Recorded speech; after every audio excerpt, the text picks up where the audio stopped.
But while he was riding up the manor house, he had evil forebodings. Forebodings means कि उसे पहले से अंदेशा होने लगा कि अब कुछ रॉन्ग होने वाला है, कुछ गलत होने वाला है. Although he was very happy going with that girl, but he had some evil feelings in him. Why the devil did I take that fellow's money? अब वो मन में अपने आप को कोस रहा है कि क्यों मैंने उस क्रॉफ्टर की मनी ले ली. He thought, now I am sitting in the trap. अब मैं ट्रैप में बैठा हूँ and will never get out of it. अब मैं एक ट्रैप में फंस चुका हूँ, अब ये मुझे अपने घर ले जाके रहेगी और वहाँ जाके मेरी जो झूठ है वो सामने आ जाएगा एंड आई एम ट्रैप्ड. अब मैं ट्रैप हो चुका हूँ, अब मेरा पता भी चल जाएगा कि मैंने चोरी की है और मैं हर तरह से मेरा झूठ सामने आ जाएगा. तो उसे अब फिर से अपनी वही फिलॉसफी याद आ रही थी कि the world is a rat trap. अब उसे लग रहा था कि देखो ये वर्ल्ड एक रैट ट्रैप है और मैंने क्यों उस क्रॉफ्टर की मनी ले ली और अब मैं देखो I am sitting in the trap. मैं अब ट्रैप में बैठा हुआ हूँ and will never get out of it, और मैं इससे बाहर कभी भी नहीं निकल पाऊंगा. The next day was Christmas Eve and when the iron master came in to the dining room for breakfast he probably thought with satisfaction of his old regimental comrade whom he had run across so unexpectedly. तो दूसरे दिन Christmas Eve था. Christmas Eve यानी Christmas Day से पहले वाला दिन. And when the iron master came in to dining room, breakfast के टाइम पे जब आयरन मास्टर डाइनिंग रूम में आया तो वो एक सेटिस्फैक्शन था उसके अंदर अपने ओल्ड रेजिमेंटल फ्रेंड से मिलने का, जिसे कि वो अनएक्सपेक्टेडली मिला. रन अक्रॉस यानी मिला unexpectedly. First of all we must see to it that he gets a little flesh on his bones. तो अपनी डॉटर से वो बोल रहा है कि first of all we will take care of his health, कि वो उसके कम से कम बोन्स पे थोड़ा फ्लैश तो आए. फ्लैश यानी मांस.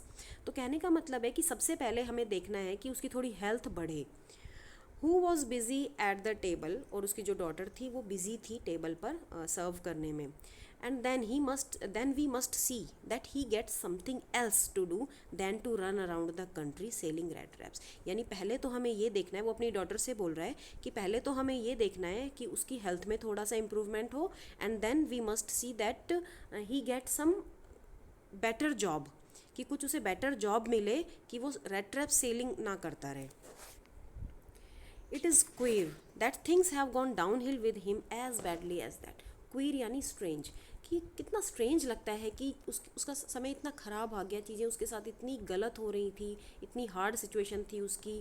सैड द डॉटर, डॉटर ने कहा, last night I did not think there was anything about him to show that he had once been an educated man. अब उसकी जो डॉटर है उसकी ऑब्जर्वेशन बड़ी अच्छी है.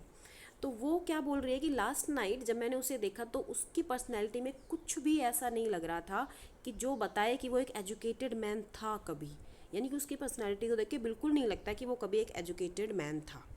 You must have patience my little girl. तो अब उसके फादर बोले कि थोड़ा पेशेंस रखो, सब्र रखो. As soon as he gets clean and dress up, जब वो क्लीन हो जाएगा, नहा धो के और ड्रेसअप हो जाएगा, you will see something different. तो तुम कुछ डिफरेंट देखोगी, यानी तब तुम्हें दिखेगा कि वो कितना एजुकेटेड था. Last night he was naturally embarrassed, क्योंकि पिछली रात वो नेचुरली एम्बेरस्ड था. The tramp manners will fall away from him with the tramp clothes. Tramp manners यानी कि ट्रैम्प के क्लोथ्स के साथ ही ट्रैम्प के मैनर्स भी उससे दूर चले जाएंगे. इसीलिए हम कहते हैं कि किसी भी इंसान के ड्रेसिंग सेंस का बहुत फ़र्क पड़ता है उसकी पर्सनैलिटी पे.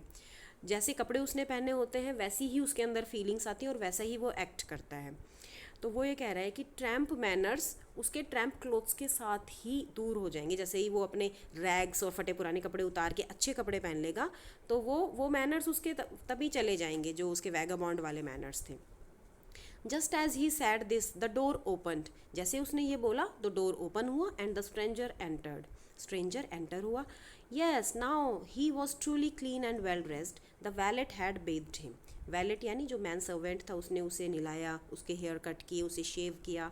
More over he was dressed in a good looking suit of clothes. उसे बड़ा अच्छा सा गुड लुकिंग सूट दिया which belong to the iron master, जो कि आयरन मास्टर का कोट और पैंट था. He wore a white shirt and a starched collar and whole shoes. मतलब पूरा कॉलर सहित पूरा अच्छे से कोट पैंट वाला सूट उसने पहना.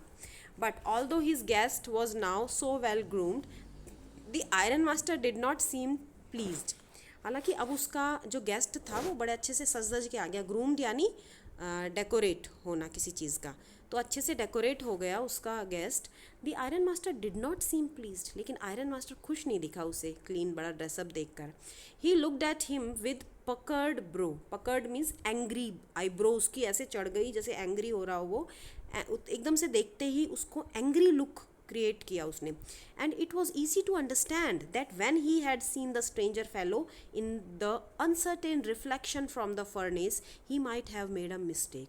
अब इस चीज़ को समझना बिल्कुल ईजी था कि रात में फर्नेस के थोड़े थोड़े उजाले में उसने जो फेस देखा वो उसकी मिस्टेक थी, बट दैट नाउ, लेकिन अब when he stood there in broad daylight, यानी अब वो दिन के उजाले में उसके सामने खड़ा है, it was impossible to mistake him for an old acquaintance. अब उसे देख के वो गलती नहीं कर सकता कि वो उसका परिचित है।